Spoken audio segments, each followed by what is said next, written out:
What's up? I'm Kyle Windjack, and this is part 2 of a series where I'm recapping Ari Herstand's new book, How to Make It in the New Music Business. This section is about building a creative team, record labels, publishing deals, and streaming. Let's go.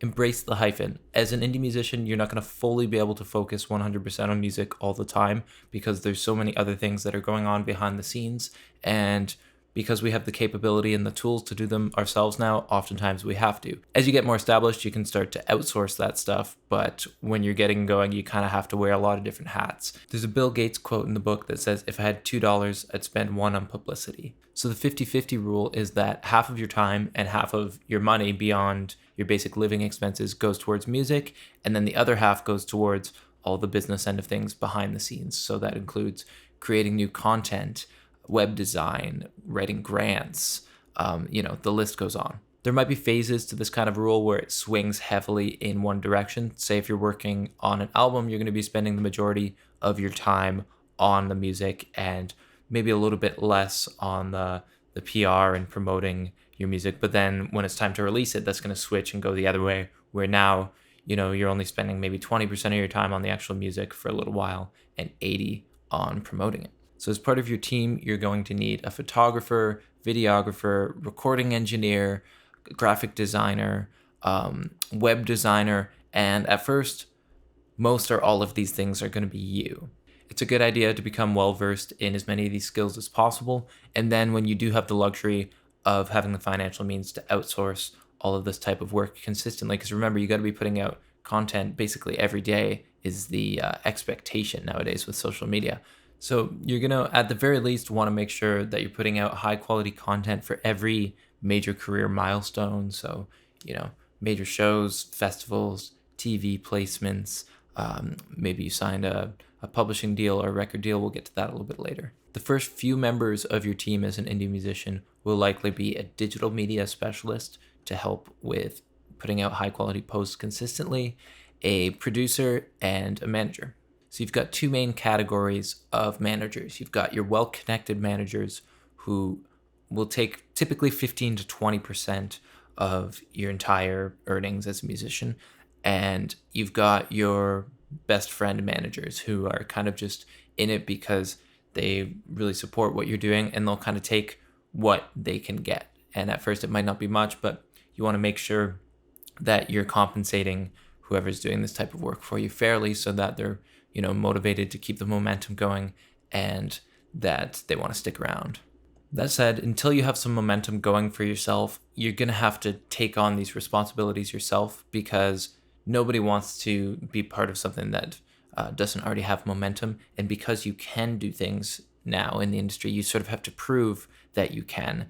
And once you've shown some level of success, at least, you can delegate some of those responsibilities to somebody who's maybe a little bit more experienced, or just simply to free your time up a little bit more to work on the artistic side of things. So your manager is going to help you with booking shows and negotiating the fees, routing tours, pitching, music supervisors, networking online and offline, and just sort of helping generally manage the logistics of the band on the road and off. If you're a solo artist, this next section might not apply so much, but if you're working as a band or even just hiring out session musicians, you want to be really clear on what the terms are of your arrangement. So that includes everything from royalty splits to shared gear and just being really clear upfront with your communication. I think in general, that's a really good skill to have. So before you add anybody to your team, when you're considering them, you really want to make sure that you check their references, make sure that they're reputable and that they're not only going to be able to help you, but also hopefully you'll be a priority for them as well. So if they're working with a bunch of huge acts, you want to make sure that they're going to have time to represent you as well. And conversely, if they don't have any experience, then the arrangement should reflect that if you're going to work with them at all. You want everybody on your team to be into your music and believe in what you're doing, and also just, people that you have a good gut feeling about. You got to trust that. If you're in a position where you've already been able to generate some momentum on your own and you feel like you might be ready to add another member to your team and you don't know where to look, a good place to check out is musicconnections.com/industry contacts.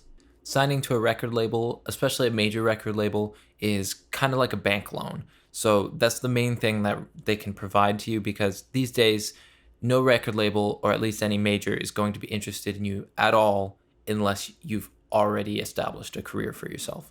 So once you're at the point where you don't really need them to keep you going, then of course they're interested. But what they can do is potentially offer you quite a large investment, maybe more money than you're able to generate up front, and that could be a catalyst to launch your career much further. So basically, you want to try to become successful first on your own, and if and when you do sign to a major label, the more successful you've already become, the more sort of ammunition you'll have in the negotiating. And now that some artists are really blowing up, they are offering some actually pretty artist friendly deals in those cases, because they kind of know that the artist doesn't necessarily need them. So they have to offer them something that's a little bit more enticing. So the better you can do it on your own, the more negotiating power you have. Publishing deals can be a good way to get a healthy advance up front so that you don't really have to worry about money for a little while and you can just focus on writing songs. So publishing deals are primarily for songwriters and not people who are trying to write particularly artistic songs. They kind of just want hits. They want songs that they can pitch to pop stars and more established artists. So they're hiring these writers that they put on publishing deals, and you have to write a certain amount of songs throughout the year that they will own. You don't own the songs when you write them for a publishing company. You can still collect royalties, but they'll own the publishing. A good publicist can help you get exposure to a large audience through major media outlets, say The Tonight Show or Ellen DeGeneres. If you wanted to book something like that, a publicist, in theory, could help you do that. They are billing you on a campaign basis, so that's a set duration or monthly fee, and regardless of the results, they're billing you the same amount. So they could book you a bunch of amazing opportunities or literally nothing, and you're still paying the same, and they're happy to take your money either way. So if you're going to hire a publicist, you want to make sure that you have something that's really newsworthy, not just, your new release, your new single, your new album that your friends and family are checking out. You kind of have to have something that's really going to spark some interest in the general public. So if you are in a position where you think that might be a good idea for your career, you just want to make sure that the publicist is really reputable and has a good reputation within the industry, because that's what you're paying for. You can find all of those contacts on your own. There's a website called Cision that you can pay $200 a month to have this Rolodex of basically every contact in the music industry. You can find the booking agent for The Tonight Show or Ellen DeGeneres there, and you can email them, but they're not going to open it. Hopefully, if you hire a good publicist, they'll have a relationship with those people already, so that at the very least, your email is going to get opened. Streaming is a bit of a controversial topic in the music industry right now. A lot of people think that streaming companies are exploiting artists and not paying them fairly, and that very well may be the case. It would be great if they paid out a little bit higher, but that's the way it is right now, and nobody's buying physical music. Currently, these streaming platforms are one of the best tools that we have to build our career and gain more listeners, turn them into fans who will then hopefully buy other things like concert tickets and merch and supporting things like a crowdfunding campaign.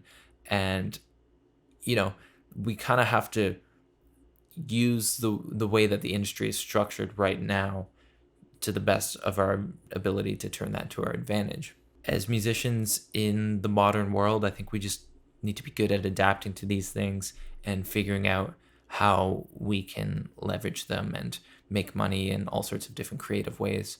I'd love to hear what some of your ideas are on this topic and how you might be able to, generate some more income in ways that are creative. So let me know.